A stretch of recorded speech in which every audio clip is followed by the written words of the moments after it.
வணக்கம் நண்பர்களே. தினம் ஒரு ரயில் அப்படின்னு நம்ம பார்த்துட்ருக்கோம். அந்த வகையில் தொடர்ச்சியாக செங்கோட்டையிலிருந்து புறப்படக்கூடிய பயணிகள் ரயிலை பற்றி தான் பார்த்துட்ருக்கோம்.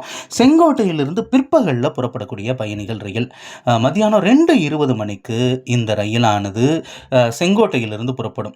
முன்னாடி இந்த ட்ரெயினை எந்த ஒரு ட்ரெயினுக்குமே இணைப்பு அப்படிங்கிறது இல்லாத ஒரு சூழ்நிலையில் தான் இருக்கிறது. ஏன்னா கொல்லத்திலிருந்து ஒரு ட்ரெயின் வந்து இந்த ட்ரெயினுக்கு கனெக்ஷன் அப்படிங்கிறதெல்லாம் கிடையாது. இது முழுக்க முழுக்க செங்கோட்டையிலிருந்து திருநெல்வேலி செல்லக்கூடிய பயணிகளுக்கு மட்டுமே பயன்படக்கூடிய ரயில்.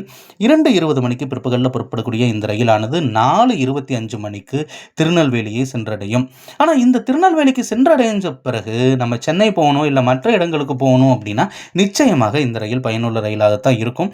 ஏன்னா அதனை தொடர்ந்து நிறைய ரயில்கள் இயக்கப்படுகிறது. கன்னியாகுமரி எக்ஸ்பிரஸாக இருக்கட்டும் அல்லது நெல்லை எக்ஸ்பிரஸ்லாம் ரொம்ப லேட் ஆகிடும். அதுக்கு முன்னாடி இருக்கக்கூடிய சில ரயில்களை நம்ம பிடிச்சு நிச்சயமாக சென்னைக்கு செல்ல முடியும். என்ன அந்தியோதயாவுக்கு இது ஒரு நல்ல கனெக்ஷன். ஏன்னா இந்த ட்ரெயினில் வந்தோம் அப்படின்னா நிச்சயமாக அந்தியோதயா ட்ரெயினை நம்ம பிடிச்சி சென்னைக்கு போயிடலாம். இந்த ஒரு ட்ரெயினை 2:20 மணிக்கு கிளம்பி 4:25 வரும்போது கொஞ்ச நேரத்திலேயே அந்தியோதயா ரயிலும் வந்துடும். அந்த ட்ரெயினை பிடிச்சி நம்ம நாகர்கோவிலுக்கு போயிட முடியும். அடுத்த வீடியோவில் வேறொரு ரயில். நன்றி.